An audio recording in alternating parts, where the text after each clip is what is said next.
أعوذ بالله من الشيطان الرجيم. بسم الله الرحمن الرحيم. وإذا مس الناس ضر دعوا ربهم منيبين إليه ثم إذا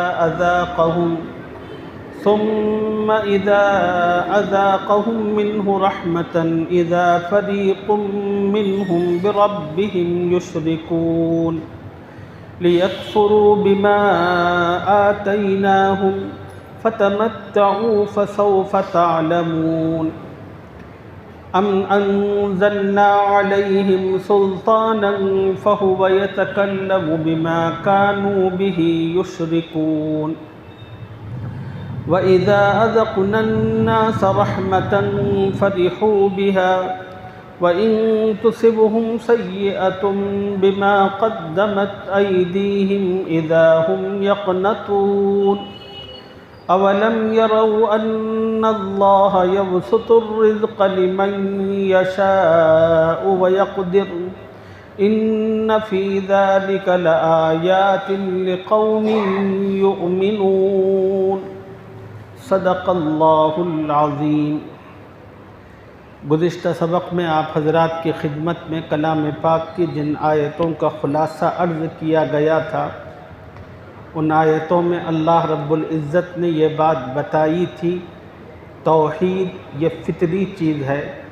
اللہ رب العزت نے ہر انسان کی فطرت میں توحید رکھی ہے. رسول اللہ صلی اللہ علیہ وسلم نے ایک حدیث پاک میں ارشاد فرمایا، کل مولود یولد علی الفطرہ. اللہ تعالیٰ دنیا کے ہر بچے کو فطرت پر پیدا کرتے ہیں. اور گزشتہ سبق میں نے فطرت کا مطلب بتایا تھا. فطرت کا مطلب ہے توحید اور اچھائی کو قبول کرنے کی وہ خاص صلاحیت جو اللہ ہر بچے کے اندر فطری طور پر رکھتے ہیں. دوسری بات اللہ رب العزت نے گزشتہ آیتوں میں یہ بتائی، انسان کے جب عقیدے بگڑتے ہیں تو پھر فرقے جنم لیتے ہیں. میں نے آپ کو اس کی تفصیل بتائی تھی. ایک ہوتا ہے دین کے اصول، ایک ہوتے ہیں دین کے اصول اور دوسرے ہوتے ہیں دین کی فروعات. فروعات کہتے ہیں چھوٹی چھوٹی چیزوں کو. چھوٹی چھوٹی چیزوں میں اختلاف یہ امت کے لیے رحمت ہے، اور دین کے اصول کے اندر اختلاف یہ زحمت ہے، اور اس کو کسی صورت برداشت نہیں کیا جائے گا. اور جب کوئی انسان دین کے اصول میں اختلاف کرتا ہے تو پھر وہ مسلمان نہیں رہتا. اور اصولیات دین کیا ہے، اس سے متعلق بھی تفصیل میں نے آپ کو بتائی تھی. موٹی موٹی باتیں وہی ہیں جو ایمان مفصل میں بیان کی گئی. آمنت باللہ، ایک اللہ کو ماننا، وملائکتہ، فرشتوں کو ماننا، وکتبہ، اللہ کی کتابوں کو ماننا، ورسلہ، اللہ کے رسولوں کو ماننا، والیوم الآخر، اور آخرت کے دن پر ایمان رکھنا، والقدر خیرہ وشرہ من اللہ تعالی، دنیا میں اچھائی برائی جو کچھ ہوتی ہے یہ اللہ کی طرف سے ہوتی ہے، والبعث بعد الموت، مرنے کے بعد دوبارہ اٹھایا جانا، اس پر ایمان. یہ تمام کے تمام اصولیات دین ہیں. اور جو شخص دین کی اصولیات میں اختلاف کرتا ہے تو پھر وہ نیا فرقہ جنم لینے لگتا ہے. اور تیسری بات اللہ رب العزت نے بتایا کہ شرک خلاف فطرت ہے، خلاف عقل ہے، خلاف نقل ہے. فطرت کے خلاف ہے، عقلی اعتبار سے بھی خلاف ہے، قرآن اور حدیث کی جتنی چیزیں ہیں اس کے بھی خلاف ہے. دلیل کیا ہے؟ شرک خلاف فطرت، خلاف عقل اور خلاف نقل ہونے کی اللہ نے اگلی آیت میں جس کی میں نے تلاوت کی اس میں ایک دلیل بیان فرمائی. دلیل یہ ہے وَإِذَا أَذَقْنَا النَّاسَ وَإِذَا مَسَّ الْإِنسَانَ ضُرٌّ دَعَوْا رَبَّهُمْ مُنِيبِينَ إِلَيْهِ، جب لوگوں کو تکلیف پہنچتی ہے تو اپنے پروردگار کو پکارتے ہیں، اسی کی طرف رجوع کرتے ہیں۔ دنیا میں کوئی انسان جب اس کو کوئی بیماری، پریشانی کسی بھی اعتبار سے لاحق ہوتی ہے تو سب سے پہلے انسان اپنی ذہنی قوت اور صلاحیت کو استعمال کرتے ہوئے اور اپنے سے اچھے جاننے والوں سے مشورہ کرتے ہوئے اس غلطی کو، اس مصیبت کو، اس تکلیف کو دور کرنے کی جو مقدور بھر کوشش ہو سکتی ہے وہ کرتا ہے۔ اس کے باوجود بھی وہ مشکل، وہ پریشانی، وہ مصیبت ختم نہیں ہوتی، بیماری ہے، دن بدن بڑھتی ہی چلی جاتی ہے۔ تو پھر جب آدمی ظاہری تمام چیزوں میں ناکام ہوتا ہے تو پھر اللہ کے سامنے ہاتھ پھیلا کر بیٹھتا ہے، کہتا ہے کہ اے اللہ، آپ ہی ہیں جو اس مصیبت سے مجھے چھٹکارا دلا سکتے ہیں، اس پریشانی سے مجھے نجات دے سکتے ہیں۔ یہی کام مسلمان بھی کرتا ہے، یہی کام مشرک بھی کرتا ہے۔ زندگی بھر بھلے اس نے جتنا بھی شرک اور کفر کیوں نہ کیا ہو، اس کو بھی جب مصیبت آتی ہے تو وہ مصیبت کو ٹلانے کی کوشش کرتا ہے، مصیبت ٹلتی نہیں تو پھر وہ بھی یہ سب کو چھوڑ کر اصلی اور حقیقی بھگوان کی طرف متوجہ ہوتا ہے، کہتا ہے کہ اے اللہ، آپ ہی کے پاس وہ قوت ہے، وہ طاقت ہے، وہ اختیار ہے، آپ ہی اس مصیبت کو مجھ سے ہٹا سکتے ہیں، دور کر سکتے ہیں۔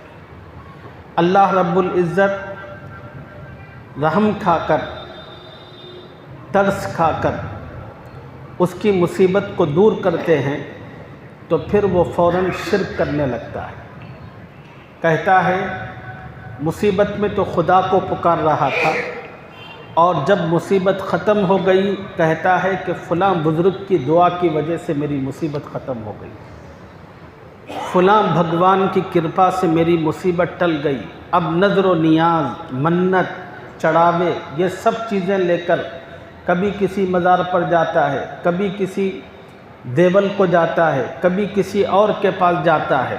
وہ یہ کہتا ہے کہ بھئی جو مصیبت ہٹی ہے وہ ان کی وجہ سے ہٹی ہے۔ اسی کو اللہ فرما رہے ہیں کہ توحید فطرت ہونے کی سب سے بڑی دلیل یہی ہے کہ دنیا کے تمام انسان اپنی مصیبتوں اور تکلیفوں میں سب کو چھوڑ کر اللہ ہی کو پکارتے۔ وَإِذَا مَسَّ النَّاسَ ضُرٌّ دَعَوْا رَبَّهُمْ مُنِيبِينَ إِلَيْهِ، جب لوگوں کو کوئی تکلیف پہنچتی ہے تو اپنے پروردگار کو پکارتے ہیں، منیبین الیہ، اور اسی کی طرف رجوع کرتے ہیں۔ ثم اذا اذاقهم منہ رحمہ، پھر جب وہ ان کو اپنی رحمت کا مزہ چکاتا ہے، اذا فریق منہم بربہم یشرکون، تو ان میں سے ایک فریق، ایک گروپ اپنے پروردگار سے شرک کرنے لگتا ہے۔ لیکفروا بما آتیناہم، تاکہ جو ہم نے ان کو بخشا ہے اس کی ناشکری کرے۔ فتمتعوا، اللہ کہہ رہے ہیں کہ بیٹو فائدہ اٹھا لو چند دن، دنیا کی زندگی ہے، جو تم اللہ کے ساتھ مذاق اور تماشا لگا رکھے ہو، دنیا کی زندگی میں خدا نے ڈھیل دے رکھی ہے، جو کرنا ہے کر لو چند دن۔ فسوف تعلمون، ان قریب تمہیں اس کا انجام معلوم ہوگا کہ تم نے دنیا کے اندر جو کیا تھا، صحیح تھا، غلط تھا، وہ سب تمہیں بہت جلد معلوم ہوگا۔ کب؟ جب انسان مرے گا۔ اصل معلوم ہونا تو قیامت کو معلوم ہوگا، لیکن حقیقت ہر انسان کو اس کی موت کے وقت ضرور معلوم ہوتی ہے۔ حضور صلی اللہ علیہ وسلم نے ایک حدیث میں فرمایا، الناس نیام اذا ماتوا فانتبہوا، لوگ سب کے سب سوئے ہوئے ہیں اور جب مریں گے تو ان کی آنکھ کھلے گی۔ دنیا کی زندگی میں اللہ تعالیٰ نے ہم سب کی آنکھوں پر پردہ ڈال رکھا ہے۔ اس پردے کی وجہ سے خدا کا جو غیبی نظام ہے وہ ہمیں نظر نہیں آتا۔ حدیث پاک میں آتا ہے کہ قبر کے اندر میت کو جو عذاب ہوتا ہے اللہ تعالیٰ وہ جانوروں کو سنواتا ہے۔ جانور فرشتوں کے مارنے کو اور مردے کے چیخنے اور چلانے اور رونے اور پیٹنے کو سب کو سنتے اور سمجھتے ہیں، لیکن اللہ تعالیٰ نے انسانوں سے اس منظر کو اوجھل رکھا ہے۔ اس میں خدا کی بڑی مصلحتیں اور حکمتیں ہیں۔ اگر اللہ تعالیٰ وہ منظر اس دنیا میں انسانوں پر جانوروں کی طرح واضح کرتا تو پھر انسان دنیا میں حصہ لینا ہی چھوڑ دیتا۔ سب کے سب اپنی موت کو یاد کرتے ہوئے، اپنی قبر کی فکر کرتے ہوئے، کوئی کونے میں، کوئی کسی جنگل میں، کوئی کہاں پر چلا جاتا۔ دنیا کا سارا نظام تتر بتر ہو کر رہ جاتا۔ اللہ کی اس میں بے شمار مصلحتیں ہیں۔ انسانوں کے پاس اموات بھی ہوتی ہیں۔ خود ہمارے اپنے گھر میں کبھی باپ مرتا ہے، کبھی دادا مرتا ہے، کبھی ماں مرتی ہے، کبھی بہن مرتا ہے، کبھی بھائی۔ یہی وہ ماں باپ ہیں جن کے ساتھ ہم اپنی زندگی کا سب سے بہترین اور خوبصورت حصہ گزارے ہوئے ہوتے ہیں۔ وہی بھائی اور بہن اتنی غیر معمولی ہماری ان سے مناسبت اور محبت ہوتی ہے کہ جن کے بغیر ہم نہ نوالا کھانے کے لیے تیار، نہ کوئی خوشی منانے کے لیے تیار۔ وہ بھی انتقال ہوتے ہیں، غم ہوتا ہے، لیکن چند دن گزرنے کے بعد اللہ اس غم کو دھو دیتے ہیں، ختم کرتے ہیں۔ اس میں بھی اللہ کی یہی مصلحت ہے۔ اگر اللہ انسان کو وہ غم یاد رکھواتے تو پھر انسان دنیا کے اندر حصہ ہی نہ لیتا، ہمیشہ اپنے باپ کے غم میں آنسو بہاتا رہتا، نہ وہ کوئی کام کر سکتا، نہ اللہ کا کوئی حق ادا کر سکتا، نہ اس کی ذمہ داری جن لوگوں سے متعلق ہے نہ ان کا کوئی حق ادا کر سکتا۔ یہ مالک کی بڑی مہربانی ہے۔ اللہ کی جو حکمتیں ہیں وہ خدا ہی بہتر جانتا ہے۔ تو نبی علیہ السلام نے فرمایا کہ دنیا کی زندگی میں اللہ نے انسانوں کی آنکھوں پر پردہ ڈال رکھا ہے۔ جب موت ہوگی انسان کی، عزرائیل روح قبض کریں گے تو اللہ وہ پردہ ہٹا دیں گے۔ پردہ ہٹاتے ہی جو چیزیں اب تک ہمیں نظر نہیں آتی تھی، جن چیزوں کو ہم بس سنا کرتے تھے قرآن و حدیث کی روشنی میں، وہ تمام کی تمام چیزیں پوری سچائی کے ساتھ ہمارے آنکھوں کے سامنے ایسی ہی ہوں گی جیسے یہ مسجد کا منظر ہے۔ جیسے اس مسجد کی ایک ایک چیز کو ہم دیکھ رہے ہیں، اسی طرح وہ تمام کی تمام چیزیں جو خدا اور اس کا رسول کہتا تھا وہ سب سامنے آئیں گی۔ اب اس وقت انسان پچھتائے گا، افسوس کرے گا، لیکن اس وقت پچھتانا، افسوس کرنا کوئی فائدہ نہیں دیتا۔ اسی لیے اللہ رب العزت نے جیتے جی انسان کو سمجھانے کے لیے، دنیا کے دھوکے سے نکالنے کے لیے، آخرت کی سچائی اور حقیقت کو بتلانے کے لیے انبیاء کا ایک سلسلہ جاری فرمایا۔ سیدنا آدم علیہ السلام سے لے کر حضرت محمد الرسول اللہ صلی اللہ علیہ وسلم تک بے شمار اللہ نے آسمانی کتابیں اتاری، اور سب سے آخری کتاب قرآن پاک کی شکل میں اتاری، اور یہ سب، اور اس میں ایک ایک بات کو اللہ نے بڑی وضاحت کے ساتھ، بڑی صراحت کے ساتھ سمجھایا۔ قرآن میں ایک جگہ اللہ نے کہا، جب تمام کے تمام لوگ آخرت میں پہنچیں گے، اس جہنم کو بھی دیکھیں گے، جنت کو بھی دیکھیں گے، سب دیکھنے کے بعد اللہ سے کہیں گے، ربنا ابصرنا وسمعنا فرجعنا نعمل صالحا انا موقنون۔ اے میرے رب، اب ہم نے اپنی آنکھوں سے دیکھ لیا، کل تک دنیا میں ہمیں تیرے مختلف پیغمبر سنایا کرتے تھے مگر ہمیں یقین نہیں آتا تھا۔ اے اللہ، اب ہم نے خود اپنی آنکھوں سے دیکھ لیا، اب کسی کے بولنے کرنے کی ہمیں ضرورت نہیں۔ ربنا ابصرنا وسمعنا، اور ہم نے اپنے کانوں سے سن بھی لیا سب، فرجعنا نعمل صالحا، اے اللہ ایک چانس دیجئے، ایک موقع دیجئے، ایک مرتبہ پھر دنیا میں بھیجئے، اب دیکھیے کہ ہم آپ کے کیسے فرما بردار بن کر آتے ہیں۔ اللہ کیا جواب دیں گے؟ اولم نعمرکم ما یتذکر فیہ من تذکر، اے نمک حرام، کیا ہم نے تمہیں ان حقیقتوں کو سمجھنے کے لیے عمر اور مہلت نہیں دی تھی؟ ایک بہترین عمر دی تھی، 60 اور 70 سال کی عمر دی تھی، اور تجھے اس دنیا میں پیدا کر کے ہم نے ایسے ہی جانوروں کی طرح نہیں چھوڑا تھا۔ ہم نے تمہیں نہیں کہا تھا کہ تم ہی حق کو تلاش کر لو، حق کو اپناؤ اور قبول کر لو، بلکہ ہم نے تمہاری رہنمائی اور تربیت کے لیے انبیاء کا ایک سنہرا سلسلہ جاری فرمایا تھا۔ یہ انبیاء آ کر تمہیں ایک ایک بات بتاتے تھے، سمجھاتے تھے، دنیا کی بدعقیدگیوں کو واضح کرتے تھے، رسوم و رواج کو بتاتے تھے، اور ایک ایک اچھائی اور اخلاق کی بہتری تمہیں سمجھاتے تھے، اور تم تھے اتنے بدمست کہ ان نبیوں کی باتوں کو سننے کے باوجود ایک کان سے سن کر دوسری کان سے اڑا دیتے۔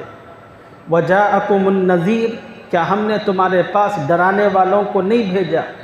فذوقوا فما للظالمین من نصیر، اللہ کہیں گے اب چھکو بیٹا، فما للظالمین من نصیر، اب تمہارا کوئی مددگار نہیں ہوگا۔ تو لوگوں، سمجھنے کا اور اپنے آپ کو سنوارنے کا جو موقع ہے وہ اسی وقت تک ہے جب تک کہ سانسوں کا یہ سلسلہ باقی ہے۔ جس لمحے سانسوں کا یہ سلسلہ ختم ہوگا، سمجھنے کا پورا موقع بھی ختم ہو جائے گا۔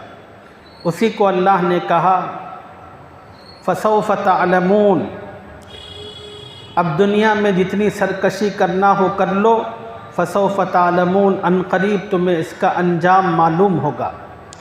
ام انزلنا علیہم سلطانا فہو یتکلم بما کانوا بہ یشرکون، اللہ تعالیٰ پوچھ رہے ہیں نبی آپ ان سے معلوم کیجئے کہ جتنے لوگ دنیا میں شرک کرتے ہیں، بت پرستی کرتے ہیں، آپ ان سے پوچھئے کیا ہم نے اس شرک پر قرآن میں یا پچھلی آسمانی کتابوں میں کوئی دلیل یا سند نازل کی کہ ہم نے کہا ہو کہ شرک کرو، خدا کو چھوڑ کر ان لوگوں کو بھی پوجو، ان کی بھی بندگی کرو؟ کیا خدا نے اس طرح کی کوئی بات اتاری ہے؟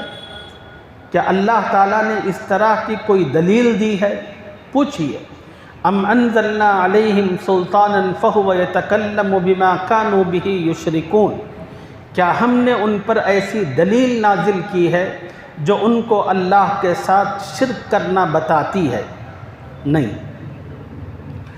اب اللہ نے انسان کی ایک دوسری حالت بیان فرمائی، وَإِذَا أَذَقْنَا النَّاسَ رَحْمَةً فَرِحُوا بِهَا، انسان کا حال یہ ہے کہ جب اس کو اللہ کی طرف سے خوشیاں پہنچتی ہیں بڑا خوش ہوتا ہے۔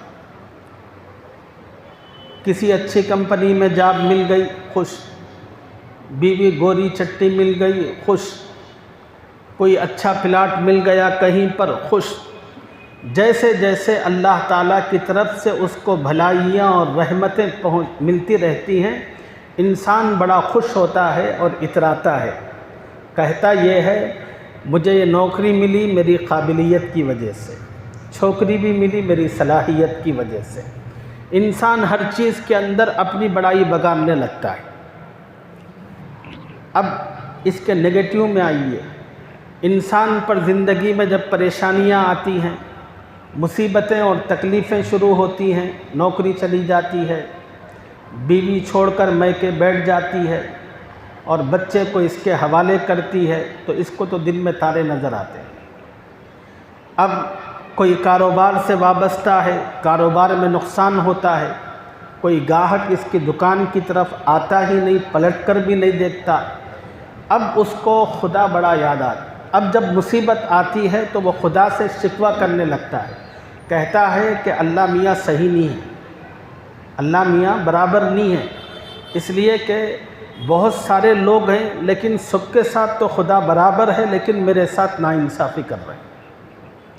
سب کی دکان چل رہی مارکیٹ میں مگر میری دکان نہیں چل رہی، سب کی بیوی اس کے ساتھ موجود ہے مگر میری بیوی بھاگ گئی، سب کے بچے ان کے ماں باپ کی بات سن رہے لیکن میرے ہی بچے میری بات نہیں سنتے کہ اللہ میاں میرے ساتھ کیا اچھا کر رہا بول کے۔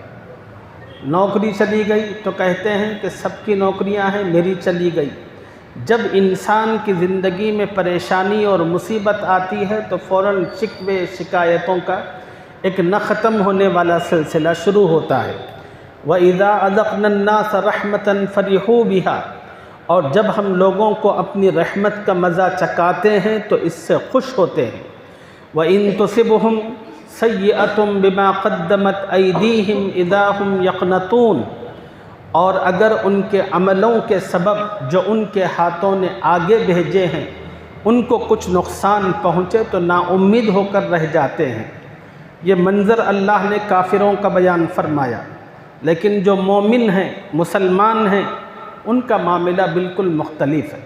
مسلمان کو جب کوئی نعمت میسر آتی ہے تو مسلمان کہتا ہے اللہم لک الحمد لک الشکر، یہ میرے رب کا شکر ہے۔ بے شک میں اتنا قابل نہیں ہوں، میرے اندر اتنی صلاحیت اور لیاقت نہیں تھی، مجھ جیسے کروڑوں لوگ اس دنیا میں موجود ہیں مجھ سے بھی بہتر پڑے ہوئے، لیکن میرے اللہ نے ان سب میں مجھے منتخب کر کے نوکری عنایت فرمائی۔ یہ میرے رب کا بڑا کرم ہے۔ مسلمان کا طرز عمل نعمتوں کے ملنے پر یہ ہوتا ہے، اور جب مصیبت آتی ہے کسی مسلمان پر تو مسلمان کہتا ہے یہ بھی میرے رب کا حکم ہے، جو مصیبت آئی ہے میرے رب کی طرف سے ہے، مگر میرا رب مجھ پر میرے ماں باپ سے 70 گنا زیادہ مہربان ہے، اب وہ اس حال پر صبر کرتا ہے، وہاں پر خدا سے شکوے شکایتیں نہیں کرتا، اللہ سے بہت پر امید رہتا ہے۔ جس طرح میرے رب نے میری اپنی بہتری کے لیے مصیبت بھیجی ہے، میرے رب کی رحمت سے امید ہے بہت جلد وہ اس تکلیف کو ہٹا دے گا، ختم کر دے گا۔ اولم یروا ان اللہ یبسط الرزق لمن یشاء ویقدر ان فی ذلک لآیات لقوم یؤمنون۔ قرآن کی اس آخری آج کے سبق کی آیت میں اللہ نے فرمایا لوگوں روزی روٹی کا معاملہ اللہ کے قبضۂ قدرت میں ہے۔ یہ مضمون اللہ نے قرآن پاک کی بہت ساری آیتوں میں بہت سارے مقامات پر بیان فرمایا۔ اللہ نے کہا کہ روزی روٹی یہ اللہ کے قبضۂ قدرت میں ہے، اللہ کے علم کے مطابق اس کے بندوں میں روزی روٹی تقسیم ہوتی ہے، خدا کو بہتر پتہ ہے کہ اپنے کس بندے کو کتنا دینا ہے۔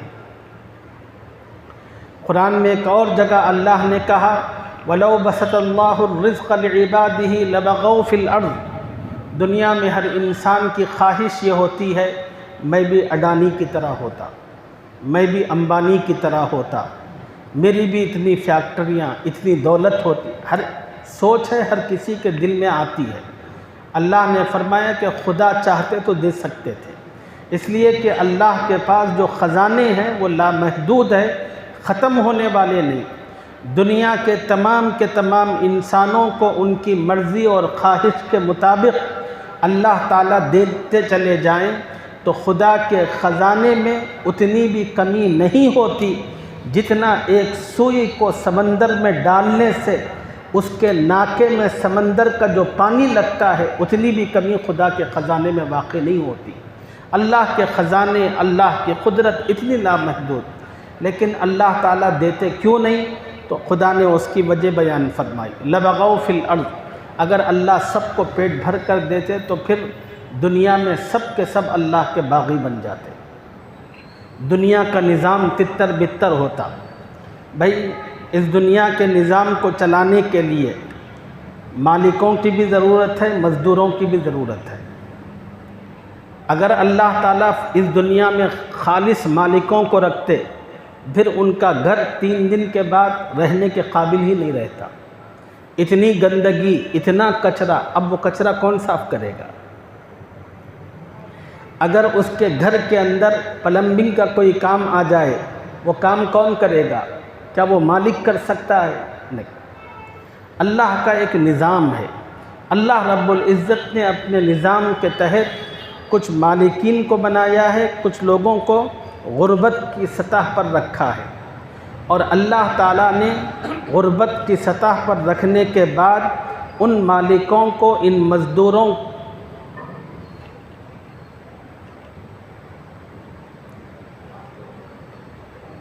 مالک کو مجبور کیا ہے کہ تیری زندگی کا کوئی کام مزدور کے بغیر ہو نہیں سکتا۔ دوسری طرف اللہ نے مزدور کو کہا تیری روزی روٹی اس مالک کے بغیر دنیا میں تجھے حاصل ہو نہیں سکتی۔ دیتے تو اللہ ہی ہیں، لیکن اللہ کے دینے کے مختلف راستے ہیں، اور اللہ نے اس کی روزی کا راستہ اس مالک کو رکھا ہے۔ اللہ نے فرمایا کہ تو اس کا محتاج، وہ اس کا محتاج۔ اسی محتاجگی کے ساتھ اللہ نے دنیا کے اس نظام کو باندھ کر رکھا ہے۔ اسی کو اللہ نے فرمایا اب اگر کسی انسان کو بہت پیسے مل گئے، کوئی بہت زیادہ پراپرٹی والا ہے، اس میں اس کا کوئی کمال نہیں، یہ اس بات کی دلیل نہیں ہے کہ اللہ اس سے بہت خوش ہے۔ کوئی آدمی فقیر ہے، غریب ہے، فٹ پاتھ پر اپنی زندگی گزارتا ہے، یہ اس بات کی دلیل اور علامت نہیں ہے کہ اللہ اس سے غصے میں ہے، ناراض ہے، بلکہ ایک پیسوں کا جو معاملہ ہے یہ اللہ کی تقسیم پر موقوف ہے، اللہ کی حکمت پر ڈیپینڈ کرتا ہے۔ اسی کو اللہ نے کہا اولم یروا ان اللہ یبسط الرزق لمن یشاء ویقدر، کیا انہوں نے نہیں دیکھا اللہ جس کے لیے چاہتا ہے روزی فراخ کرتا ہے، ویقدر اور جس کے لیے چاہتا ہے تنگ کرتا ہے۔